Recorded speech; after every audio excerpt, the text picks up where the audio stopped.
MSNBC goes wild for Mayor Pete, Stephen Colbert spills the beans on political comedy, and President Trump gets the royal treatment. I'm Ben Shapiro. This is The Ben Shapiro Show.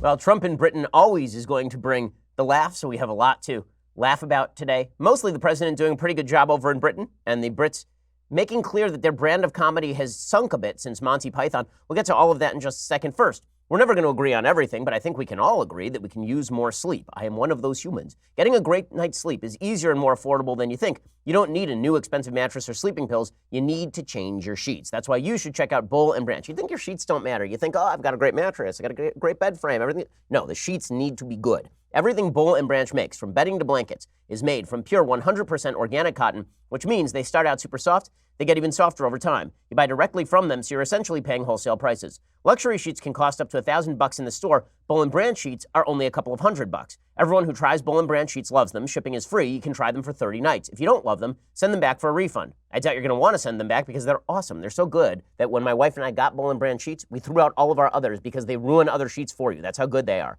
There's no risk and no reason not to give them a try. To get you started, right now my listeners get $50 off your first set of sheets at bollandbranch.com. Promo code Ben. Go to bollandbranch.com today for $50 off your first set of sheets. That's BOLL and branch.com. Promo code Ben. Bollandbranch.com. Promo code Ben. Go check it out right now. Okay, we begin today with more media heroism. So over the past 48 hours, really over the past week, we've seen an enormous amount of journalism. I mean, true journalism. So we saw the Daily Beast go after a rando who posted a video of Nancy Pelosi slurring her words because it was deeply important for us to find out that he was an African-American Trump supporter who had an itinerant work history and had a criminal conviction. Very, very important. And then today, you had BuzzFeed go after a guy for the grand crime of properly handling a racist. According to Ash Scow writing over the Daily Wire, a man working the front desk at a Holiday Inn Express in Austin, Texas, became an internet hero on Monday due to the way he calmly responded to a woman who had called him an effing N-word earlier on the phone. The man filmed himself telling the woman he wouldn't let her stay at the hotel and that it's above me now. The woman apologizes for the slur she used. She said she had a bad day. A family member had recently died. The hotel clerk didn't give in. He said it was hurtful for him to hear what she said and directed her to the Best Western Hotel next door. The guy happens to be both black and gay. He quickly became a meme on Sunday night and into Monday. Good news, BuzzFeed then decided to drag up his old tweets. I kid you not. So this guy apparently properly handled a racist who called him an effing N-word on the phone. And then everybody decided it was important to resurface everything he had ever written on Twitter and thus to ruin his life. BuzzFeed News wrote about his video. Soon after, internet sleuths, as BuzzFeed News called them, this is what we're calling people who are jackasses now, people who decide that whenever anybody jumps into the public eye, we have to go back and look up anything they have ever said. You know, that human beings are not shaded. Either they are entirely good and heroic or they are entirely bad and evil. And if they've done a bad or evil thing, or even a thing that has just crossed the politically correct lines drawn by our society, if they do those things, then we have to cast them out among the lepers. BuzzFeed News wrote that internet sleuths dug through the man's old tweets and found his past comments about transgender individuals. Blue-check Twitter users then amplified his past tweets, many of which simply state his opinion that he doesn't agree with transgenderism and pointing out that men can't get pregnant and women can't fertilize an egg, which is basic biology. Other tweets were responding to members of the trans community criticizing his tweets. It doesn't matter, the guy is gay and black. Not intersectional enough, my friends. He happens to be a biological man who believes that biological males exist. BuzzFeed took its original story lauding the guy and then updated it to include the man's past tweets and join in on the shaming.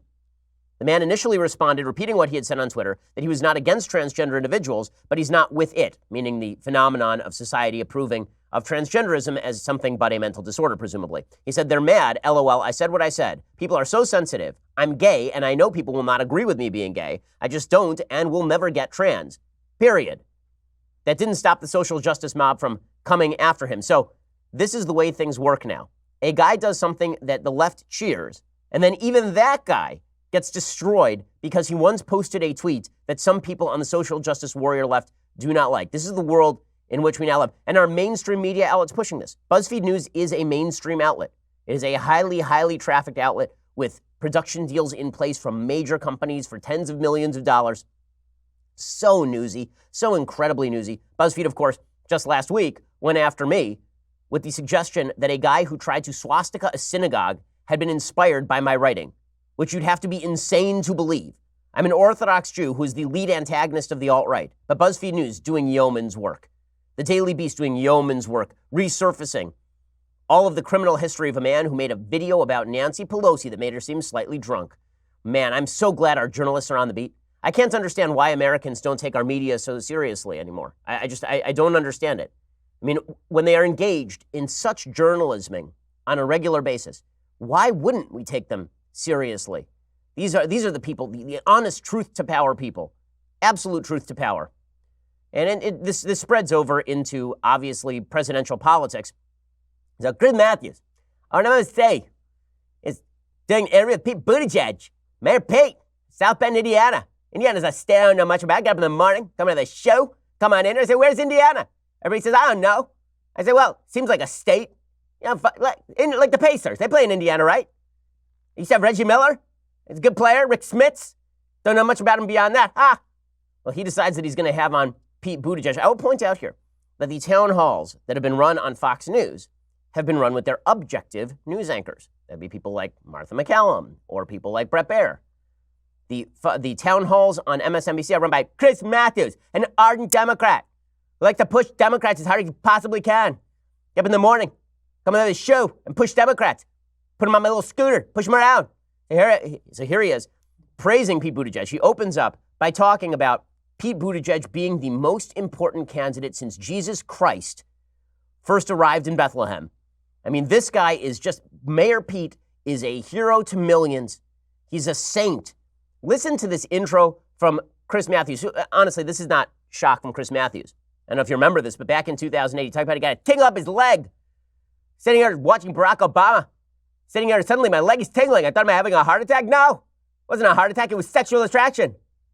Chris Matthews, talk about Mayor Pete Buttigieg. Go. Not since Barack Obama was the candidate has someone ignited so much buzz so fast. He's 37 years old, a graduate of Harvard, a Rhodes Scholar, a Naval Reserve officer who was deployed to Afghanistan, and the mayor of a small city in Indiana, population 100,000. Pete Buttigieg. He says his 8 years leading South Bend, Indiana gives him more experience to be president than Donald Trump had. He gave me a tour of his hometown, which a decade ago was cited as one of America's 10 dying cities. The same year, Buttigieg was elected mayor. And then he proceeds to go into this hagiographic description of South Bend, how everything is all better. The crime rates in South Bend still suck, by the way. South Bend has not been healed as a city.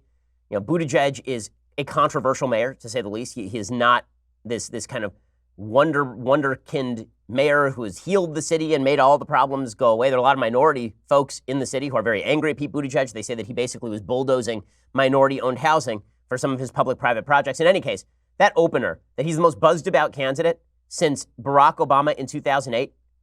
You know, there was this guy who ran for president. I don't know if you remember his name. 2015 or so, comes down an escalator and proceeds to own every piece of media coverage ever. Like, media coverage going back all the way to the time of the Romans. This guy was so buzzed about that he became president on the basis of basically being him. You may recall him because he's currently president of the United States. If we're going to talk about candidates who have drawn buzz, Mayor Pete don't rank in like the top 5.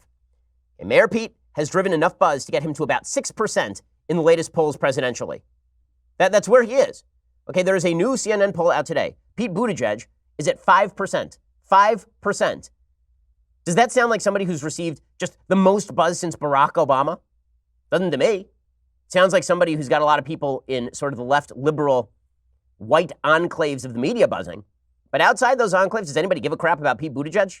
Really not so much. He's kind of like Beto O'Rourke. By the way, he is tied with Beto O'Rourke in the polls right now.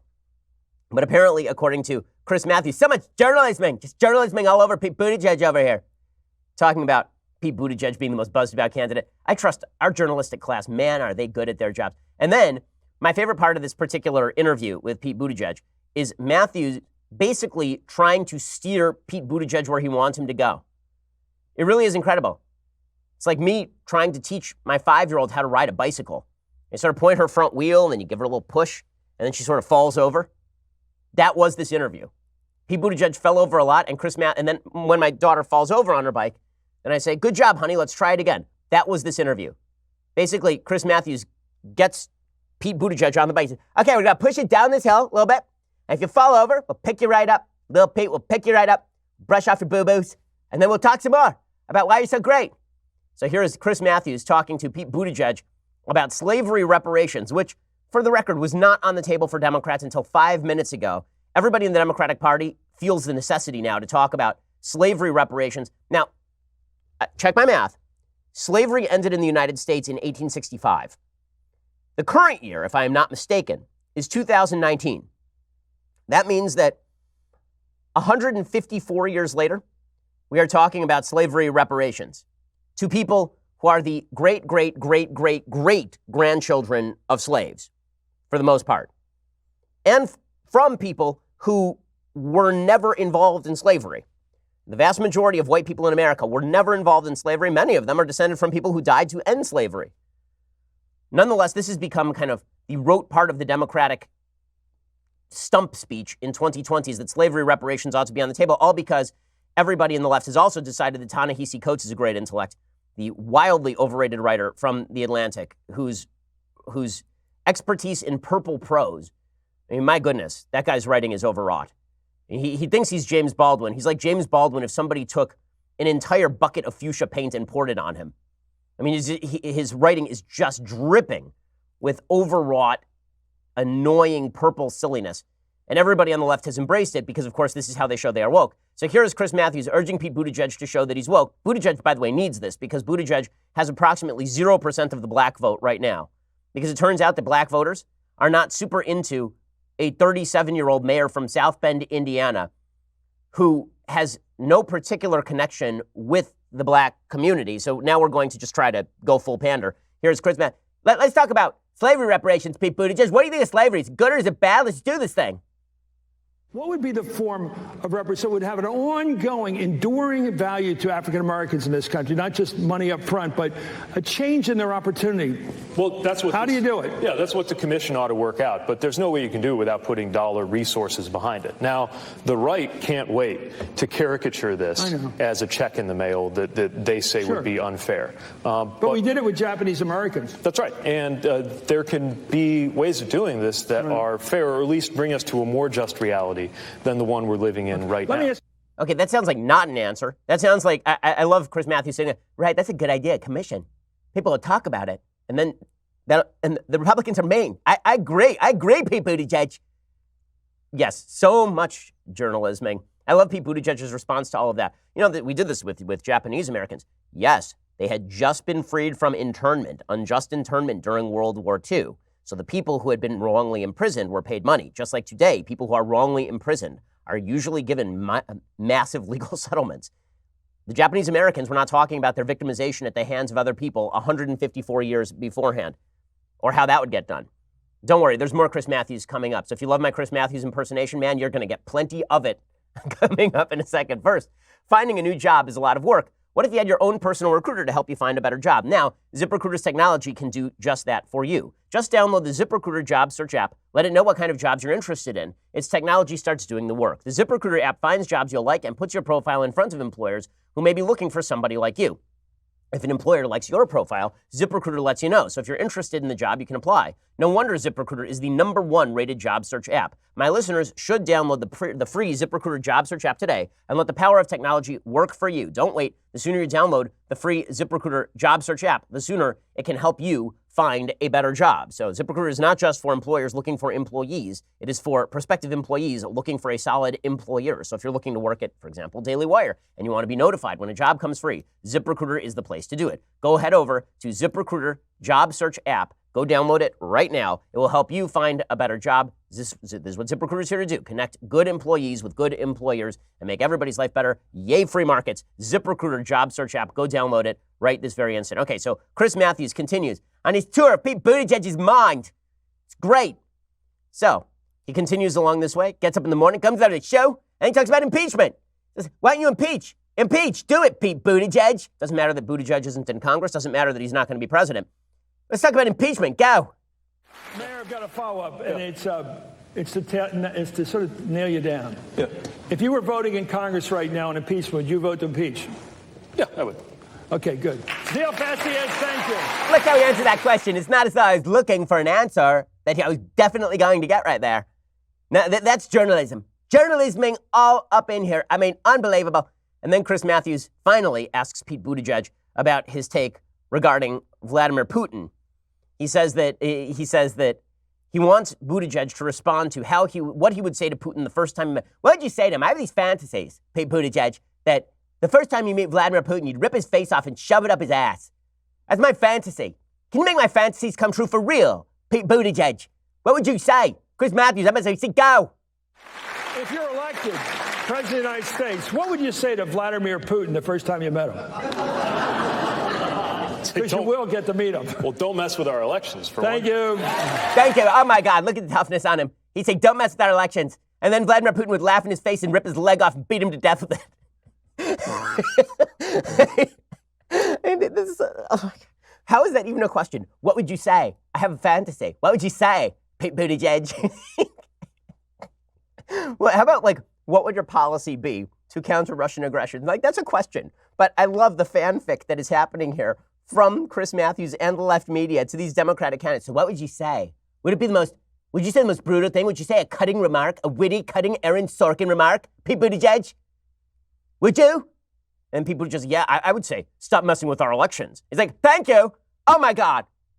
Tingling in the leg, in the head, everywhere, tingling everywhere. Why don't people trust our media? Why? I mean, with questions being asked like that, why? Now, listen, I know that there are a lot of people on the left right now listening, and they're going, well, listen, Fox News did the same thing with President Trump, and it is true. There are hosts on Fox News who did exactly the same thing with President Trump. And you know what I did? I made fun of them. Go back and listen to the show. Back in 2016. I am not very much in favor of journalists asking questions to politicians that are simply there for purposes of kiss ass, or the sort of leading them around on a leash. Here's the answer I want you to give to me. And then if I get that answer, I will show you how pleased I am. I don't like it when it's right or when it's left. This is why a lot of people have criticized the media for being harsh on Trump. I've never really criticized the media for being harsh to Trump. I've criticized the media for being unfair to Trump. And there's been a lot of that. Mischaracterization of President Trump, drawing conclusions where conclusions do not need to be drawn, attempting to push a Russian collusion hoax that was, in fact, a hoax. There was no collusion, exaggerating evidence that wasn't there, suggesting that the big scandal was just around the corner, right? All of that stuff was a bunch of crap, and I ripped the media for that. But when it came to they're covering how he handles Trump Hotel, or they're covering the Trump Tower meeting, or they're covering the stuff that President Trump has said at odd times, and he said bad things, I've never ripped the media for that. In fact, I've been one of the few commentators on the right who has said that when President Trump says fake news, I do not like the label unless it is being applied to legitimately fake news. When he applies it to just stuff he doesn't like, that is not fake news. That's just stuff that Trump doesn't like. I'm also one of the few people on the right who has said that when Trump uses the enemy of the people routine, I don't like that either. Chris Matthews isn't an enemy of the people. He may be an enemy of intelligence, but he is not an enemy of the people. He may be an enemy of hairspray, but he is not an enemy of the people, right? He disagrees with me. Okay, he disagrees with you. That's fine.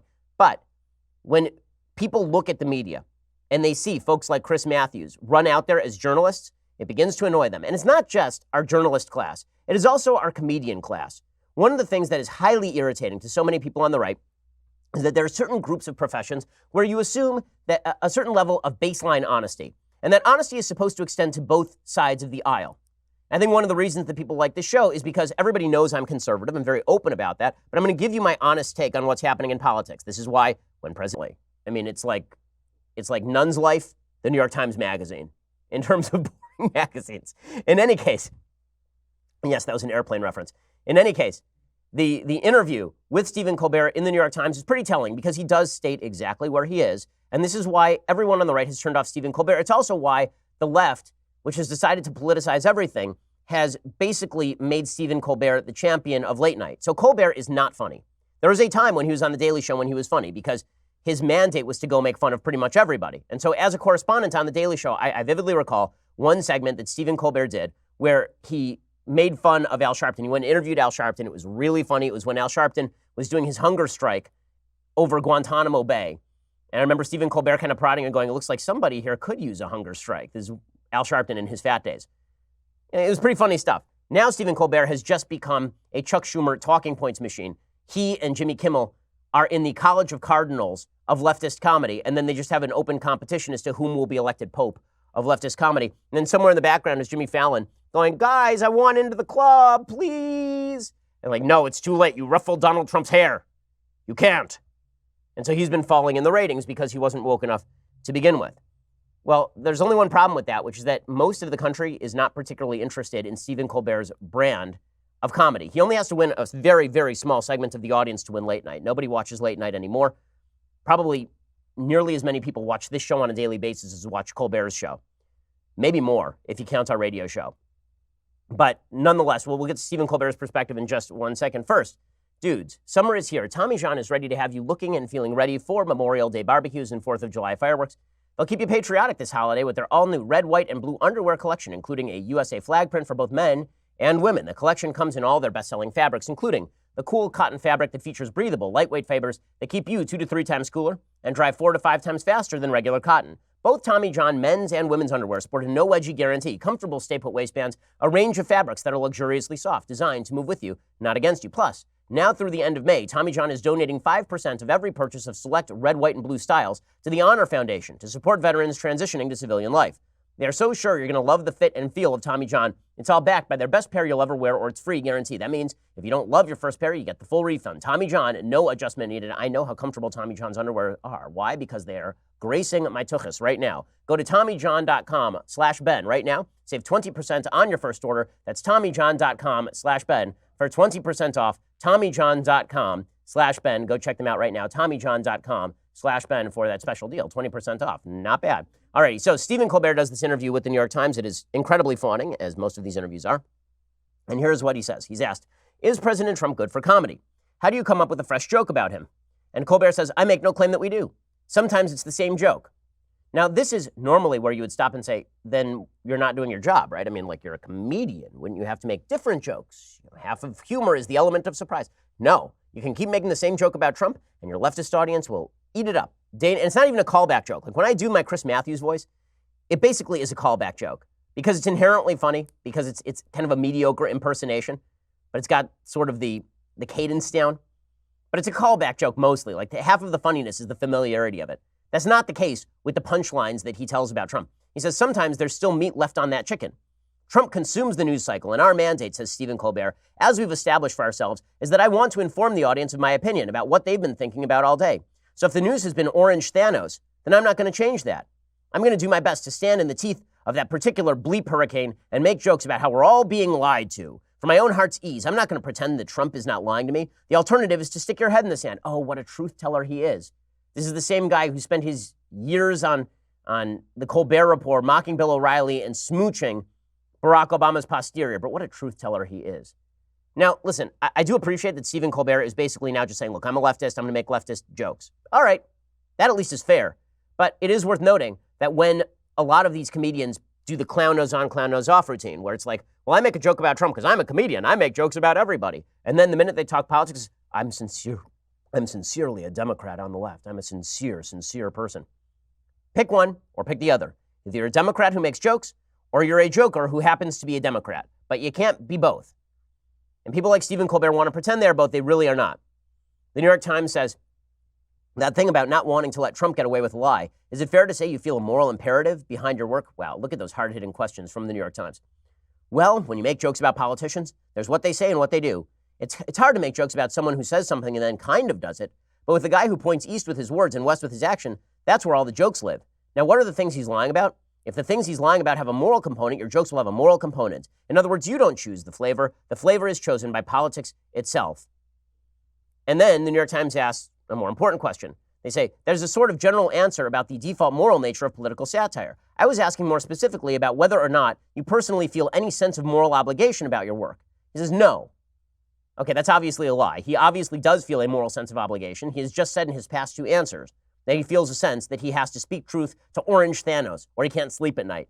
But now he's going to tell you about his high-minded comedying. This is what I mean by the clown nose on, clown nose off routine. He says, I have morality. I suppose it's related to my Catholicity. You mean Catholicism? He says, I was raised in a devout Catholic home and bottle-fed Robert Bolt's A Man for All Seasons, which is about how it's important that you not let the tide of history sweep you along if you don't actually agree with it. And William Buckley said he stands athwart history yelling, stop. I think we with the show stand athwart history and say, that's dumb. What a little bleep that is. Is that moral? I don't know. I know that public lies that you are impelled to believe are worse than private ones, but I'm not Aaron Brockovich. I'm sure as hell not Howard Beale. A fair amount of the time I'm making poop jokes. Matter of fact, Jon Stewart, when it looked like the Colbert Report had come out of the box fully assembled and was going to happen, he said to me, when your children go up to get their diplomas at whatever college they end up going to, I want you to whisper to yourself quietly as they get the sheepskin, I paid for some of this with poop jokes. Wow. Again, this is the part that drives people on the right up a wall. Up a wall. Just say what you mean, dude. You're a far lefty and you like making jokes about Trump and you feel a moral sense that you have to make jokes about Trump. Don't tell us it's all about the poop jokes. It isn't about the poop jokes. The poop jokes are a way for you to make money off of hating President Trump, off of hating Republicans and conservatives. And that's why your poop jokes don't land most of the time. Colbert has become a less funny human being since he decided he was a political partisan. The fact is, you can be a political commentator with some humor. I think that's what this show is. Or you can be a comedian who does some politics. That's theoretically what Colbert's show is, but his show is probably closer to mine now, and I haven't changed my show one iota since the very first day we started doing it. That says something about why people are not as interested in late-night TV generally, at least on the right. He says, for example, the New York Times asked Colbert, the other day your monologue was about the de facto Alabama abortion ban. He said, yeah, I had avoided making jokes about it because you just can't win making jokes about abortion. Half of the people are just going to be mad at you. But Alabama was an unavoidable one. The reason we did it was because that was about, I thought, a very cynical, purposeful overreach. Even the people who were writing the law said they don't want that law. He's going to have to cite some sources on the people who wrote that law don't want the law. I've talked to the people who wrote the law. They want the law. Okay, so in other words, again, he says, oh no, I wasn't going to, you're going to piss off, but Alabama, that's when I had to make my stand. Pick a lane. Pick a lane. Either, if you're Chris Matthews, pick a lane. Are you a journalist or are you a Democratic hack? If you're Stephen Colbert, are you a comedian or are you a leftist hack? Which one is it going to be? And you can say you're a comedian with left leanings. I'm okay with that. But that means occasionally you're going to have to tell jokes about people with whom you agree politically. It's pretty, no wonder people don't trust the media. Okay, meanwhile, President Trump is over in Britain being greeted by some of the most mature humor that the great minds over in Britain have to offer. So there's this story that was pumped up, no pun intended, by the Huffington Post about a farmer who, I guess a British high school student, a cheeky British high school student, carved a giant penis into his family's spacious lawns to give Donald Trump a big resistance hello as the president flew into London on Monday. The penis, paired with the words, Oi Trump, can easily be seen from the air and is just minutes from the London Stansted airport where Trump landed. The protest art also included a giant polar bear with the message, climate change is real. Well, I guess that, according to the Constitution, Article 35, Trump is no longer the president. If he sees a giant penis mowed into a lawn from the air, he's done. It's amazing. I know you didn't know about that particular provision of the Constitution. Turns out it's true. All I could think of when I saw this picture of a high school cartoon penis labeled Oi Trump and then pushed by the Huffington Post, all I could think of is Trump from the air going, it's a little, wait till they see this thing. Because that was Trump's response, right? I do love all the people in Britain who think that they've really gotten under Trump's skin with this sort of thing. And it's not just that. It's also there were protests in London, and not only were there protests in London, the BBC, which is the state-sponsored broadcast network, as I have been made aware, it's a state-sponsored broadcast network. Of course, I knew this for forever. It's the BBC, the British Broadcasting Corporation. And the BBC had in studio the blimp of Baby Trump, which is a staple of resistance stupidity. It's just a blimp that looks like Trump. It isn't all that big. I remember when the media started pushing this, they made it sound like it was the size of the Hindenburg. In fact, it's basically, the size of like a small bounty house. And the BBC had it in studio. Here is what that looked like. President Trump touched down in the UK for his state visit an hour ago, and he kicked things off with one of his trademark controversial tweets, describing the mayor of London as foolishly nasty and a stone-cold loser. Protests are planned across the UK, including in London, where a bigger version of this Trump baby balloon is due to fly over the Capitol. And they had it in studio. Imagine if Fox News had like the bull rider mask of Barack Obama in the studio at Fox, what would the reaction be? That's a state-sponsored news outlet, by the way. So when I rip the BBC, it's because the BBC absolutely deserves it, as every conservative in Britain knows, with the exception of people who are paid by the BBC. It's pretty incredible. Okay, we'll get to more of the British treatment of President Trump in just a second. First, here's an alarming statistic for you. Over 75% of Americans are dangerously deficient in omega-3 levels. If you're experiencing joint pain or chronic inflammation, lack of concentration, weight gain, chances are you might be one of them. No matter your age, height, weight, gender, omega-3 fatty acids are vital to your overall health. They are considered a pill worth taking by the experts. They are clinically proven to improve mood, memory, brain, cardiovascular health. Many of the top sellers simply don't contain a lot of omega-3, at least not enough to notice therapeutic results. If you want to feel the benefits instantly, what you should try is Omax 3 Ultra Pure. Omax! They're offering my listeners 50% off a 1-month supply of Omax 3 plus free shipping and that 60-day money-back guarantee. All you have to do is head on over to omaxhealth.com and enter code Shapiro today to take advantage of this incredible savings. That is omaxhealth.com. Enter code Shapiro for 50% off a 1-month supply. You hear all the hype around omega-3s. Well, now is your chance to try the most trusted omega-3 on the market today. Go to omaxhealth.com, enter code Shapiro. So who can benefit from Omax 3? Pretty much anybody. Just go check them out right now at omaxhealth.com and enter promo code Shapiro for a special deal, omaxhealth.com. Alrighty, so in just a second, we'll get to the rest of President Trump's quasi-hilarious British visit. We'll also be getting to a debate that is broken out in conservative circles that I think is kind of fascinating and I think is worthy of explication. First, you're going to have to go and subscribe over at dailywire.com. For $9.99 a month, you can get a subscription over at Daily Wire. When you do, you get the rest of this show live, 2 additional hours of the show every day. As I've said before, that basically means that you're getting the show all day long because we do this show in the morning and then we have another show in the afternoon, so whatever breaks in between, we cover. And then we come back and do it again the next day.